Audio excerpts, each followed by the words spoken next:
Donc, le fonctionnement, le but ici, c'est de comprendre dans le modèle OSI où il y a 7 couches, donc on a 1, 2, 3, 4, 5, 6, 7. Et on a dit qu'au niveau de la couche 2, pour la communication, on utilise les adresses MAC. Au niveau de la couche 3, pour la communication, on utilise les adresses IP. Okay? Seulement,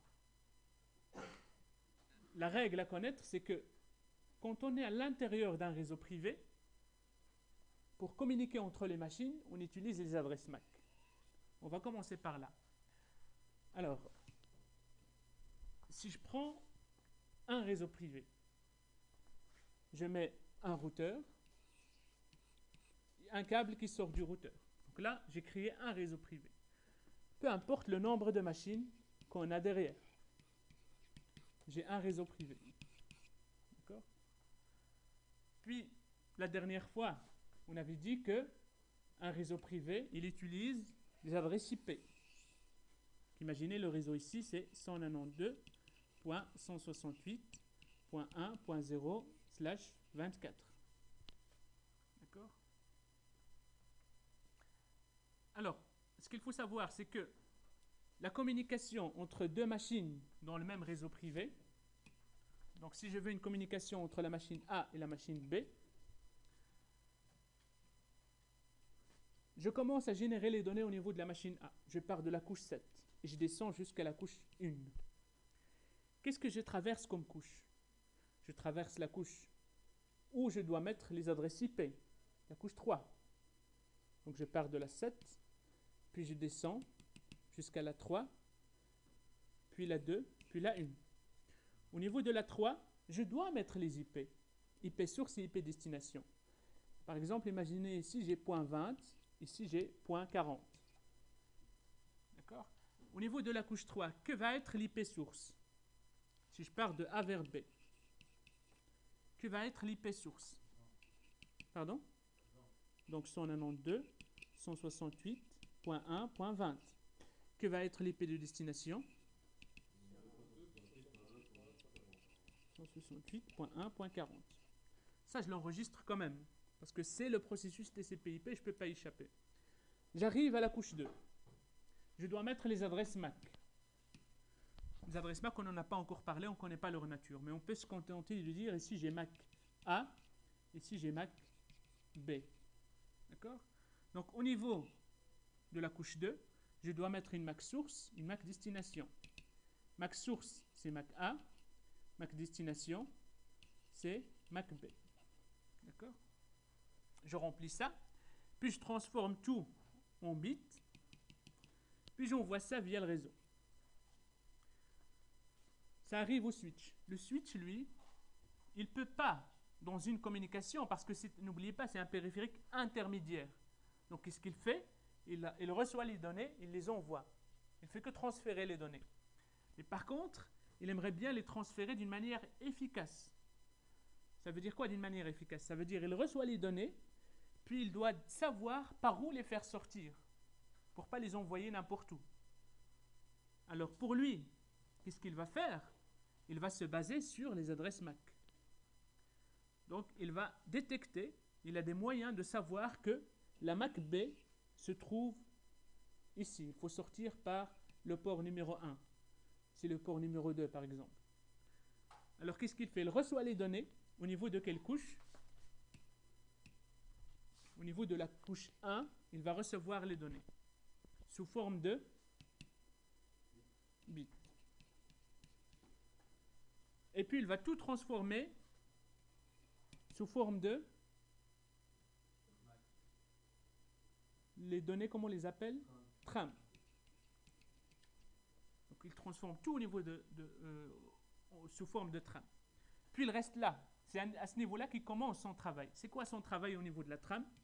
Première chose qu'il va faire. Dans la queue de la trame, qu'est-ce qu'il y a?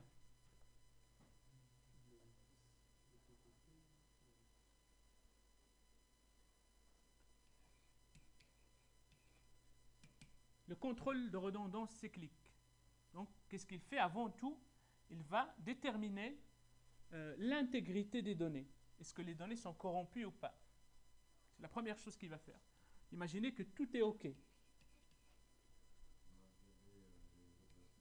Oui, il regarde les MAC. MAC source et MAC destination. Il va les lire ici. Il va voir, d'accord, MAC source c'est la machine A, donc la machine A il est là. MAC destination c'est la machine B. Et lui, il gère, on va le voir par la suite, il gère un tableau où il note à chaque fois chaque MAC et le numéro de port par où il faut passer pour la joindre. Donc qu'est-ce qu'il va faire? Il va aller voir, d'accord, MAC B, c'est par le port 1.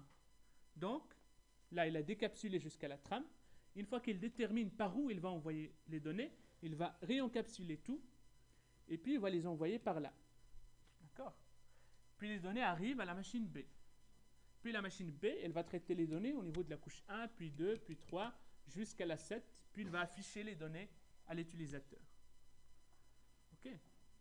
Maintenant, dans le deuxième cas de figure, si vous avez compris celui-là, regardez bien que le switch, il va juste jusqu'à la couche 2. Il ne va jamais au-dessus. Il se contente des informations qu'il y a dans la trame. C'est pour ça que le switch, c'est un périphérique de couche 2. D'accord? Maintenant, si on passe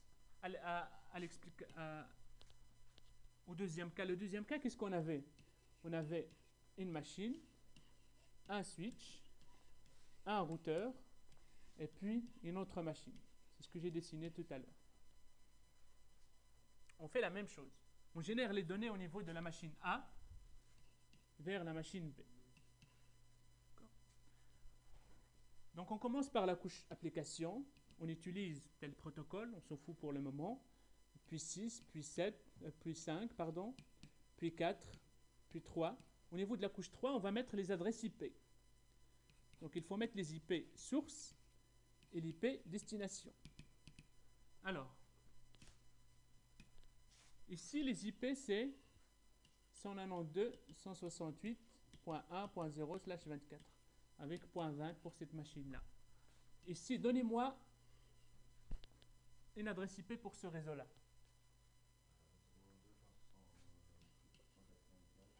192.100. Peu importe ce que tu veux, donne-moi. 184.4.5. Donc on va mettre .0/24, puis c'est là on va lui donner le .5. D'accord? Ça c'est l'adresse de mon réseau. Et puis là, la machine c'est .5. Donc l'IP source ça va être quoi?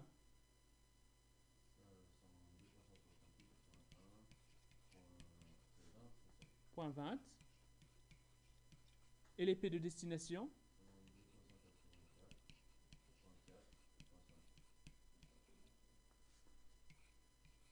OK. Donc là, on sait que IP source c'est IP destination. Puis, on doit passer à la couche 2, où je dois utiliser les adresses MAC. Et là, je dois définir MAC source et MAC destination. Donc, MAC source, ça c'est facile. La machine, elle connaît sa MAC. Imaginez ici, j'ai MAC A, ici j'ai MAC B. Le routeur aussi, donc il a l'interface 1 et l'interface 2, le port 1 et le port 2. Donc on va lui mettre MAC 1 et ici MAC 2. D'accord? Donc là, MAC source, c'est quoi? C'est MAC 1. Puis MAC destination. C'est là où on doit définir la MAC de destination. Alors, maintenant, première question qui se pose, c'est la machine B, est-ce qu'elle est dans le même réseau que la machine A ou pas? Non. Donc, quand ce n'est pas dans le même réseau, je ne peux pas utiliser les adresses MAC de différents réseaux. L'adresse MAC qu'on a dit, on l'utilise seulement celle du réseau. Est-ce que ça, c'est clair? D'accord? Donc, la machine ne peut jamais aller prendre une adresse MAC d'une autre machine qui est dans un autre réseau pour la mettre ici. Non. La machine, ce qu'elle peut mettre là, c'est juste les adresses MAC des machines qui sont dans son réseau. OK? Deuxième question, c'est la machine de destination, elle est dans un réseau différent. D'accord? Comment la machine doit faire pour aller vers le réseau qui qui est différent. Qu'est-ce qu'elle doit faire? À qui doit-elle s'adresser? Au routeur. À quel paramètre? Le paramètre qu'elle va utiliser pour sortir. La porte, je vous ai dit l'autre fois, dans une maison, on n'a qu'une seule porte pour sortir. C'est quoi cette porte ici? Pardon? Elle porte un nom, vous le connaissez. Ils l'ont déjà dit, oui.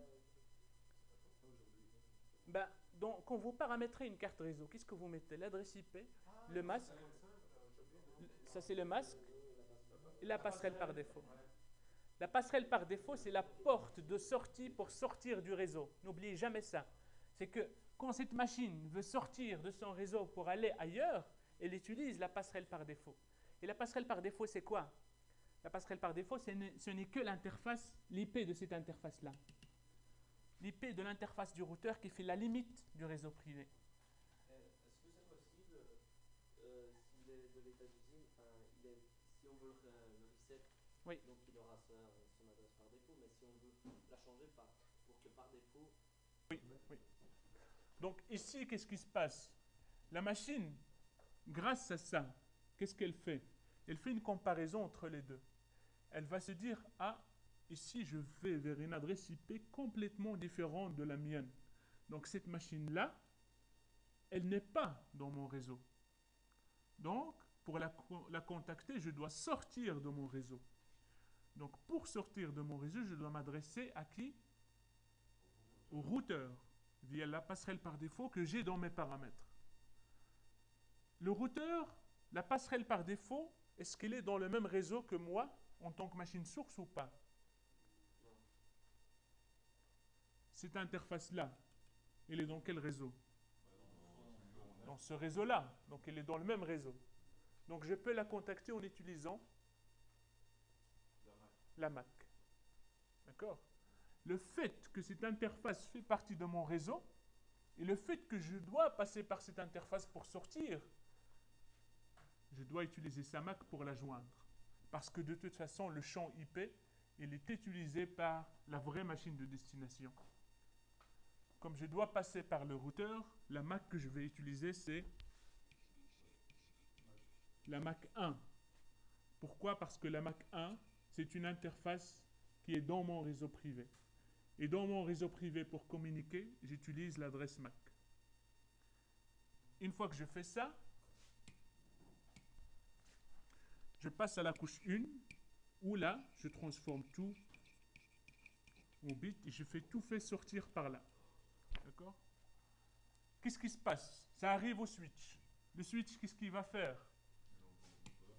D'abord, il reçoit les données au niveau de quelle couche? 1. Il transforme, il monte jusqu'où? Jusqu'à 2, sous forme de la trame. Qu'est-ce qu'il va lire dans la trame? Le CRC d'abord, puis la MAC source et la MAC de destination. Il va voir que la MAC de destination, c'est la MAC du routeur. Donc il va se dire, j'encapsule tout et j'envoie tout vers le routeur. Les informations arrivent au routeur. Ça arrive au niveau de quelle couche? 1. Il transforme tout en trame. Qu'est-ce qu'il contrôle? Le CRC, puis la MAC source et la MAC de destination. Il va voir que la MAC de destination, c'est la sienne. Donc, pas encore, pas encore. D'abord, le fait que la MAC de destination, c'est bien la sienne, il peut passer au-dessus. Donc, il va jusqu'à la couche 3. Et au niveau de la couche 3, qu'est-ce qu'il fait? Il regarde l'IP source et l'IP de destination. D'accord? Il va voir que l'IP de destination, donc il entretient quelque chose qu'on appelle une table de routage dans laquelle il y a toutes les IP de destination et l'endroit par lequel il faut sortir pour joindre l'IP de destination. Ça, on va y arriver, c'est pas un problème. Ce que vous devez retenir ici, c'est que le routeur, il arrive jusqu'à la couche 3, il va regarder l'IP de destination, il va déterminer par où passer pour aller vers l'IP de destination. D'accord? Donc, il reçoit ça au niveau de cette interface, il va jusqu'à la couche 3, une fois qu'il détermine par où envoyer le trafic, qu'est-ce qu'il fait? Donc, il va se dire, OK, je dois sortir par l'interface 2 pour joindre l'IP de destination. Donc, il arrive au niveau de l'interface 2, au niveau de la couche 3. Il l'encapsule en trame. D'accord? Mais par contre, au niveau de la trame, qu'est-ce qu'il fait? Il change de MAC. Alors, au niveau de la couche 2, ici, il doit définir la MAC source et la MAC de destination. Quelle est la MAC source qu'il va utiliser? Est-ce que quelqu'un peut me donner la MAC source que le routeur va utiliser? Pourquoi la MAC 2? C'est la source qui est dans le LAN Exactement. Donc il va utiliser cette MAC comme MAC source, MAC 2. Pourquoi? Parce que là, il est passé dans un autre réseau privé. Et le fait qu'il est dans un autre réseau privé, il va devoir utiliser d'autres adresses MAC pour communiquer à l'intérieur de ce réseau privé. Donc il va mettre MAC 2 comme MAC source. Et MAC de destination? MAC B. D'accord? Une fois qu'il remplit MAC source et MAC destination, qu'est-ce qu'il fait? Il transforme tout au niveau de la couche 1 en bits, et puis il envoie tout vers la MAC B. Les données arrivent à la machine B par la couche 1, puis il le transforme en MAC, en couche 2, en trame.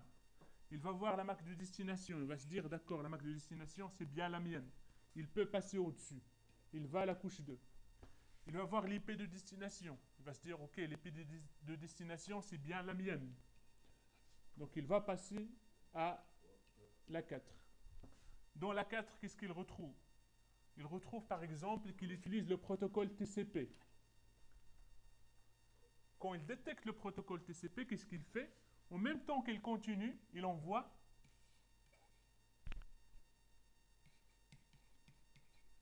un accusé de réception. Parce que c'est le TCP. Donc il doit envoyer un accusé de réception. Donc il va voir le port source et le port de destination. Il va voir le port de destination, ça va lui donner le trou dans le plafond par lequel il doit passer pour atteindre l'application qui utilise tel programme par exemple. Et puis ça va s'afficher à l'utilisateur sous la forme, sous la bonne forme. Il y a beaucoup d'informations ici. On va le recommencer plusieurs fois. Et à chaque fois, vous devez retenir quelque chose. Ici, ce que vous devez retenir, d'abord, ce qu'on a vu, ce sont les couches du modèle OSI, le modèle TCP/IP. Donc, je récapitule pour vous. Comme ça, vous savez qu'est-ce que vous devez retenir en ce moment-là. Quand on le recommencera, vous allez retenir autre chose. Ici, vous devez retenir les couches. Puis, vous devez retenir que les adresses MAC changent quand on change de réseau privé. Parce que les adresses MAC, on les utilise pour la communication dans chaque réseau privé. Les adresses IP ne changent jamais de la source jusqu'à la destination. Quel que soit le nombre de réseaux privés que vous allez traverser, vous ne changerez jamais d'adresse IP. Par contre, l'adresse MAC, ça change à chaque fois que vous traversez un réseau privé. Puisque vous devez retenir aussi, c'est l'encapsulation et la décapsulation. Dans la source, on encapsule à partir de la couche 7 jusqu'à la couche 1. Et dans les périphériques intermédiaires, quand on passe par un switch, on décapsule jusqu'à la couche 2, puis on encapsule. On passe par un routeur, on décapsule jusqu'à la couche 3, puis on encapsule. Puis à la source, on décapsule jusqu'à la couche 7. Okay, donc ça fait plus ou moins 7. Si j'ai 7, ça va de 7 jusqu'à 1. Puis au switch, ça va de 1 jusqu'à 2. Puis au routeur, ça va de 1 jusqu'à 3. Puis à la destination, ça monte jusqu'à 7. Ok. On a combien de temps encore?